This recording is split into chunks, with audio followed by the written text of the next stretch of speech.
Did you know that 2,300 kids go missing in the United States every day? And I thought that I would become in danger of being one of those kids last summer. 3 years ago, I moved away from a small town called Mahomet along with everything I ever knew. I said goodbye to my friends and family and hoped I'd see them again soon.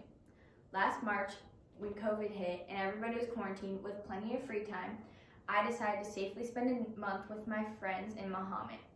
I stayed at my best friend's house, Elena, and every morning we'd wake up struggling to figure out what to do that day. One morning, I was scrolling through TikTok when my For You page gave me a great idea. Let's walk a marathon around Mahomet in one day, I said to Elena excitedly. She agreed, saying that was a great idea, and we eagerly went to bed that night, oblivious to the nightmare to come. We woke up bright and early and immediately started walking. We walked all through Mahomet, all through the country roads, and took a break at about 1 p.m. We ate lunch and then immediately started walking again. At about mile 19, it started getting really dark and it started getting late, but we still had 7 miles to go, so we didn't stop. The only person in sight was a cop car downtown, and when we passed that cop car, we noticed these two old men pop up almost out of thin air from behind us. We got a little freaked out, so we decided to cross the street onto the other sidewalk. Once we crossed the street, we noticed that they followed us. We started to speed up, and they sped up as well, and then all of a sudden started whistling at us. Elena's parents owned a business downtown, so we thought our safest bet was to go there and check the doors. We went there and tried to see if they were unlocked, but the doors were locked and there was no one inside.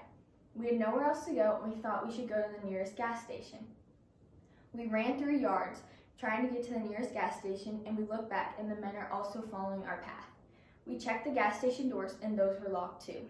We went from store to store checking doors, freaking out, hoping that someone would answer.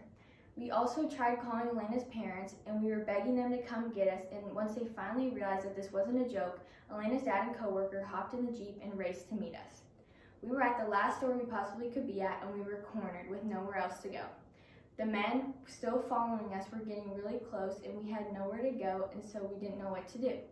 The Jeep all of a sudden pulled up in front of the men, and two guys got out. It was Elena's dad and coworker. They interrogated the guys, and the guys unconvincingly were trying to say that they were just going home, and they ended up behind us. We hopped in the Jeep, ran to the nearest cops, and the cops said that they'll go out looking for them. We headed home and stayed up all night worried about what will happen. Elena's dad got a call from the police department the next morning, and they said that they found the guys, but when they spotted them, they ran away and they couldn't find them. The guys were apparently construction workers in their 20s, staying at the musty old motel down the road, and were just here for the weekend. I don't want to think about what could have happened if the Jeep was just a few minutes later, because it could have been really bad. I've learned that I should always be safe and prepared and have the right tools with me in case something like that ever happens again, and to pray that that night will never happen to me or anybody else.